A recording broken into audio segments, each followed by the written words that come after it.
Buen día, amados hermanos. Damos gracias a Dios porque nuevamente nos permite exponer su palabra a través de este medio. El tema de esta mañana, de este tiempo, lleva por título Dios corrige, no el hombre, basado en Apocalipsis capítulo 2 y capítulo 3. Señor, dirige y preside conforme a tu misericordia en la vida de todos nosotros, y que la exposición de tu palabra sea de bendición grandemente. En Cristo Jesús. Amén. Dice la palabra del Señor en el capítulo 2, versículo 1. Escribe al ángel de la iglesia en Éfeso, el que tiene las 7 estrellas en su diestra, el que anda en medio de los 7 candeleros de oro, dice esto.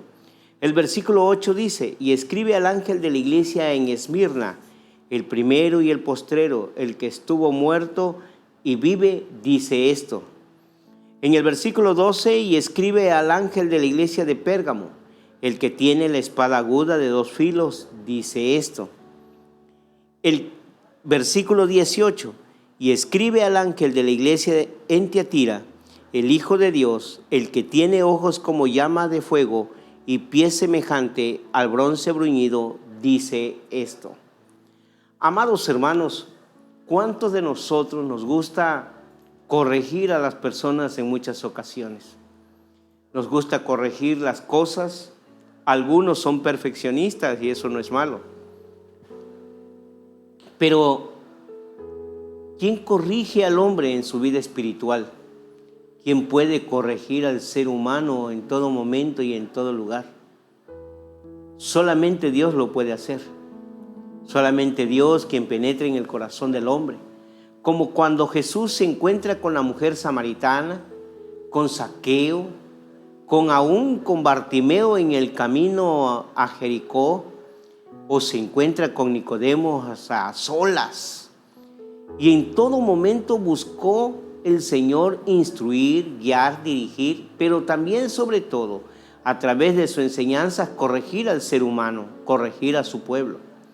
Tanto es así que Él llega al momento de decir, cómo quise juntar a mi pueblo, como la gallina junta sus polluelos debajo de sus alas, solo con el propósito de que fueran mejores, que fueran conforme al corazón de Dios.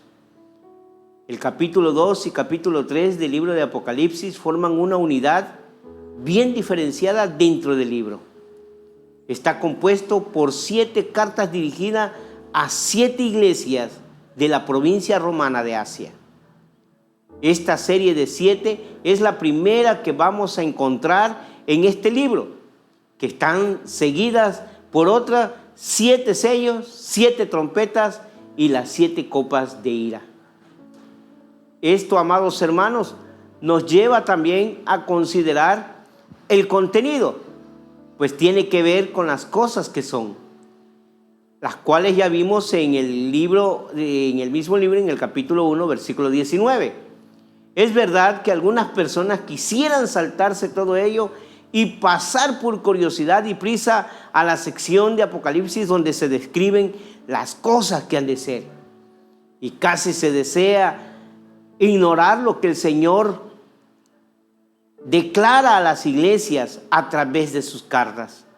Breves, sencillas, pero contundentes.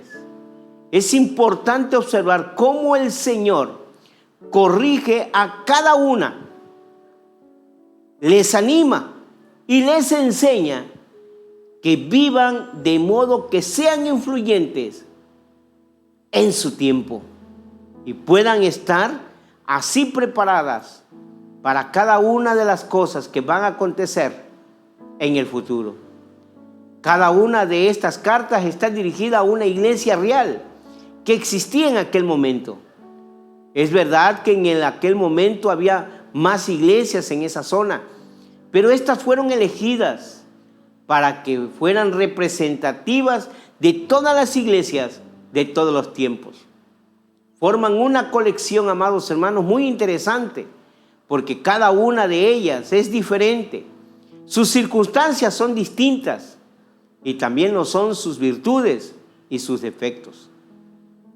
Aquí se cumple lo que dice la palabra del Señor en 2 de Timoteo capítulo 3, versículos 16, que dice: toda escritura es inspirada por Dios y útil para enseñar, para redarguir, para corregir, para instruir en justicia, a fin que el hombre de Dios sea perfecto, enteramente preparado. ¿Para qué? Para toda buena obra, pero también que estuviera preparado para el encuentro con su Dios.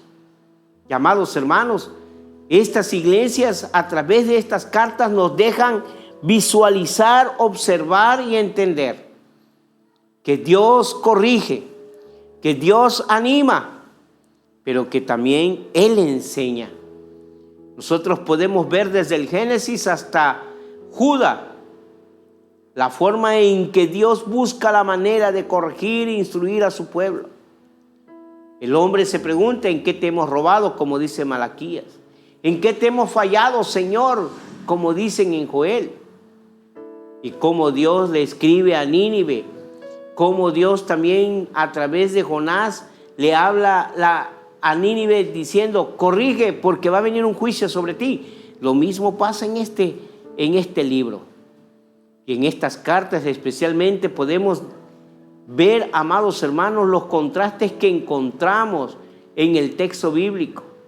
Ese contraste, amados hermanos, entre ellas, que nos hacen a nosotros pensar un poquito acerca de la forma en que nosotros manejamos nuestra relación con Dios.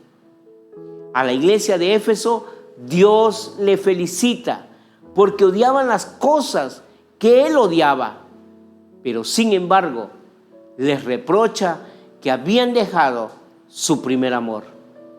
Eran por lo tanto una iglesia que odiaba lo malo, pero no amaba lo bueno.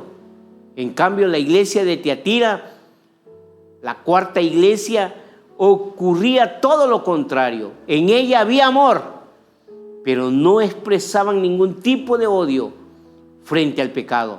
Todo les daba igual. Eran indiferentes. Y por último encontramos la iglesia en la Odisea, en la que nos habla acerca de que allí no había ni amor ni odio, pues no eran fríos ni calientes. La iglesia de Esmirna es advertida de que el diablo iba a echar a algunos de ellos en la cárcel y serían encarcelados por algunos días. En cambio, Filadelfia, la iglesia número 6, Dios se presenta ante ellos como el que tiene la llave y abre y ninguno cierra. La iglesia de Pérgamo, la número 3, observamos que retenían el nombre de Cristo y no habían negado su fe. Vemos la perseverancia en medio de las circunstancias. Esa doctrina tan importante que es la perseverancia de los santos, llegando alguno de ellos a dar su vida por su testimonio fiel. En cambio, la iglesia de Sardis, la número 5, encontramos que los creyentes ya están muertos, aunque tenían nombre del que vive. Esto nos lleva a preguntarnos, ¿cómo debemos interpretar estas cartas? Algunos, amados hermanos, han sugerido que cada una de estas iglesias representan distintos periodos históricos. Sin embargo, desde el nacimiento de la iglesia en el Pentecostés, los rasgos descritos en cada una de estas iglesias han existido en todas las épocas. Por lo tanto, creo que es más correcto entender que estas 7 iglesias son representativas de todas las iglesias en todos los tiempos. Siempre han habido iglesias de esta manera. Como Éfeso, han dejado su primer amor, se han cerrado y las han hecho biblioteca o edificios para centros comerciales. En Europa, en la parte de Holanda, algunas iglesias de Holanda han cerrado las puertas y hoy, amados hermanos, son centros comerciales, esos edificios. ¿Por qué? Porque han dejado su primer amor. Como Esmirna, Han sufrido persecución y han tenido temor al sufrimiento. La iglesia perseguida de Chiapas, la iglesia de los Altos de Tepic, entre los huicholes, es una persecución. Lugares de África, la India, en Afganistán, en muchos lugares, amados hermanos, donde aún se sigue persiguiendo a los cristianos por el evangelio. O como Pérgamo, que ha sido tolerante y se ha apartado de la pureza doctrinal. Encontramos hoy iglesias que no importa quién sea la persona o su vida moral, lo importante es su ofrenda, permitiendo el adulterio, la fornicación, borracheras. Bueno, ¿qué diríamos, hermanos? O como Teatira, contemporizando con el mundo y se han vuelto inmorales. O como Sardis, que está moribunda. Iglesia donde solo queda la fama y no la espiritualidad. Hace algunos años, 28, 30 años, no recuerdo cuánto, recuerdo que me enviaron a un lugar llamado Celestún. Allí me habían mandado a recoger la llave del encargado de la congregación. Llamados hermanos, solamente llegaban 4 o 5 personas y esporádicamente. Hay iglesias hoy, hermanos, lugares, misiones, congregaciones, edificios que están siendo cerrados porque ya no llega la gente o porque les ha faltado espiritualidad. Hoy tenemos este medio de exposición de la palabra del Señor y nos encontramos con que muchos, amados hermanos, ni a sus iglesias entran para escuchar los mensajes o estar en el culto. ¿Qué podemos decir? O también como iglesias como Filadelfia, que solo tienen un poco de fuerza, están en terapia intensiva, pero ahí siguen adelante, en medio de sus circunstancias, en medio de sus problemas. No decae la fe. O como la Odisea, que son autocomplacientes, se hacen de la vista gorda, o aquellos miembros que por una exhortación se van del templo o se enojan con el pastor, con el anciano cuando les predica, o el diácono cuando habla, o el líder. Al estudiar, amados hermanos, cada una de estas cartas, vemos que hay un esquema general donde solo el Señor puede reprender y el hombre oír y actuar. Por ello el Señor comienza con un saludo al ángel de la iglesia que está en tal parte. Su omnipresencia. Él conoce cómo está esa iglesia y se presenta a sí mismo para que entienda cómo es Él y quién es el que les está hablando. El que tiene las estrellas en las manos, el que camina entre los candeleros, el que tiene voz como espada de 2 filos, o sus ojos como llama de fuego. El título, amados hermanos, del Cristo glorificado, tomado del capítulo 1 y distribuido en todas estas iglesias, mostrando su omnipotencia, mostrando que Él es todopoderoso y encabezando con las palabras: yo conozco, o sea, la revelación de su omnisciencia con la que inicia la alabanza de aquello que la iglesia tiene bueno, salvo en el caso de la Odisea. Y amados hermanos, esa omnisciencia hace en esa palabra tan importante que dice: yo conozco, yo sé cómo vives, cómo estás, cuáles son tus pensamientos, sé las intenciones de tu corazón y de tu espíritu, como lo decía el Señor cuando estaba en la tierra, aquellos que se acercaban y les dijo: ustedes me siguen porque les doy de comer, les doy de beber, porque sano a los enfermos, pero no me siguen de corazón. O veía a sus discípulos y los reprendía. Su omnisciencia, amados hermanos, se muestra en estas cartas, pero también su inmutabilidad. critica a la iglesia diciéndole que Él no cambia y que por lo tanto ellos tenían que permanecer, como el caso de Esmirna y Filadelfia. No cambien, sigan adelante. Les habla de una advertencia. Yo conozco lo que va a pasar. Sé el futuro. Por eso soy el alfa y el omega, el principio y el fin. Les exhorta que comiencen con las palabras: el que tiene oído, oiga. Los exhorta para que lo escuchen. Los exhorta para que puedan entender que Él quiere un cambio. Porque Dios es el único que puede corregir, que puede enseñar, que puede redarguir. No es el hombre. Nosotros los hombres solamente exponemos lo que Dios ya nos ha dado. Y lo que Dios desea de usted y de mí. Pero no termina el Señor ahí, sino a cada uno le da una promesa, a cada iglesia, una promesa que comienza con la expresión: al que venciere, yo le daré. Y amados hermanos, qué hermosas son las promesas de nuestro Dios en cada una de estas iglesias. Te daré un nuevo nombre, te pondré en mi mesa. Bueno, te cambiaré las vestiduras. Cuán hermosos son las promesas de nuestro Dios. La amonestación del Señor a cada una de estas iglesias nos sirven a nosotros de advertencia también en este tiempo. Su propósito, amados hermanos, es hacernos notar que el juicio de Dios va a comenzar siempre por su propia casa. Pues dice Primera de Pedro, capítulo 4, versículo 17: porque es tiempo de que el juicio comience por la casa de Dios, y si comienza por nosotros primero, ¿cuál será entonces el fin de los que no obedecen al Evangelio de Dios? Por eso el Señor comienza con un juicio con la iglesia.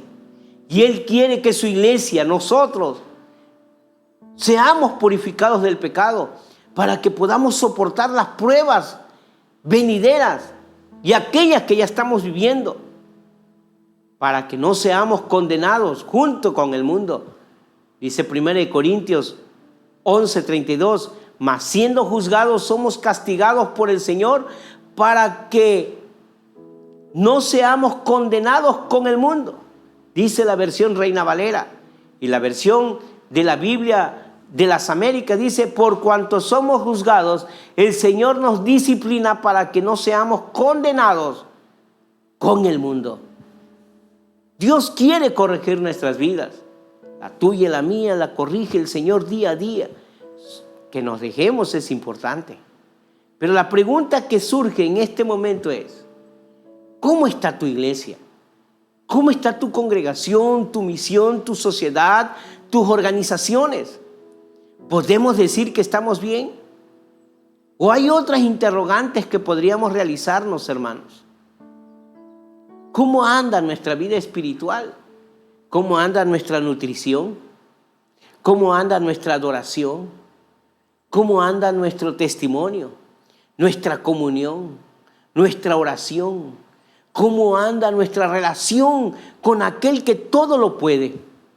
Aquel que es omnisciente, omnipresente, que sabe cómo eres, que te conoce.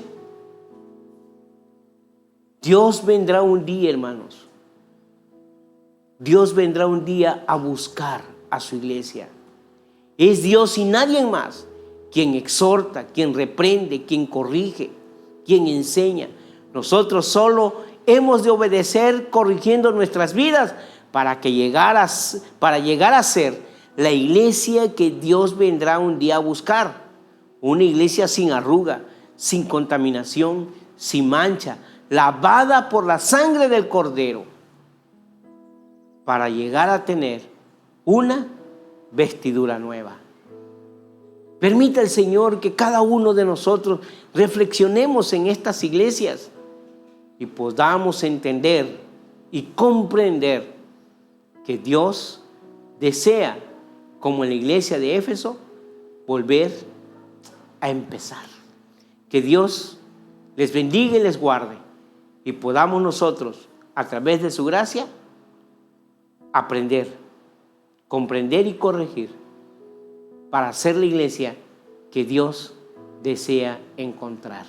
Señor, bendice a tu pueblo y permite que seamos la iglesia que tú deseas. Santifícanos en tu palabra, porque tu palabra es verdad. En Cristo Jesús. Amén. Dios les bendiga, mis amados hermanos. Amado hermano, te invito a que te suscribas. Te invito a que compartas esta palabra. Te invito también a que te comuniques con nosotros, que podamos a través de tus comentarios llegarte a dar alguna ayuda especial. Que Dios te bendiga y te guarde hoy y siempre. En Cristo Jesús. Amén.